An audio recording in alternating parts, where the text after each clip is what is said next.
Dans le village d'Umueke, niché entre des collines verdoyantes et un marché toujours bruyant, vivait une jeune femme dont la beauté faisait parler tous les habitants. Elle s'appelait Adan. À 20 ans, son visage éclatant, sa peau sombre et lisse, ses hanches marquées et son regard profond la rendaient irrésistible aux yeux de tous. Mais derrière cette beauté se cachait une souffrance indicible.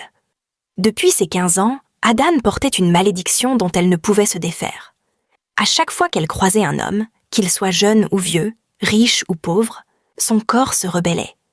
Elle ne pouvait pas résister, elle était comme poussée malgré elle dans ses bras, jusqu'à se donner sans contrôle. Les femmes du village murmuraient qu'elle était une dépravée, une honte.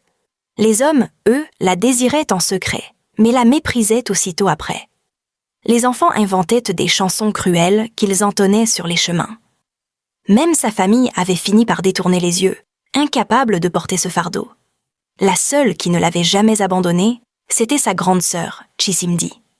Elle essuyait ses larmes, la couvrait d'un pagne quand elle rentrait brisée, et lui murmurait toujours la même promesse. « Tiens bon, Adan.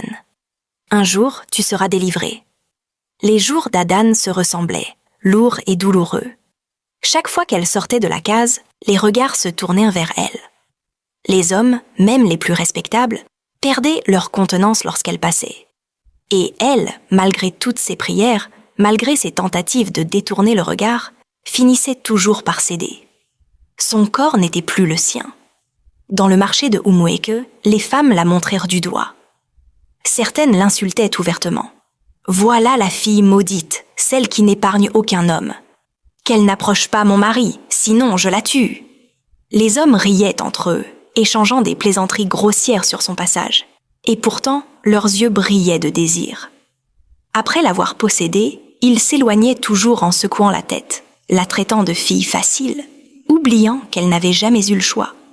Même les enfants se joignaient à la cruauté. Ils couraient derrière elle en chantant « Adan regarde un homme et son feu s'allume ». Rejetée, humiliée, elle avait fini par s'éloigner de sa propre famille. Son père détournait le regard. Ses oncles faisaient semblant de ne pas la connaître. Seule Chisimdi, sa grande sœur, refusait de l'abandonner.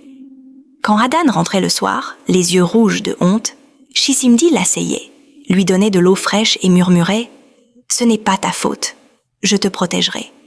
Je ne laisserai personne t'écraser. » Le malheur d'Adan atteignit son sommet un jour de fête. Dans le village de Umueke, on célébrait un grand mariage.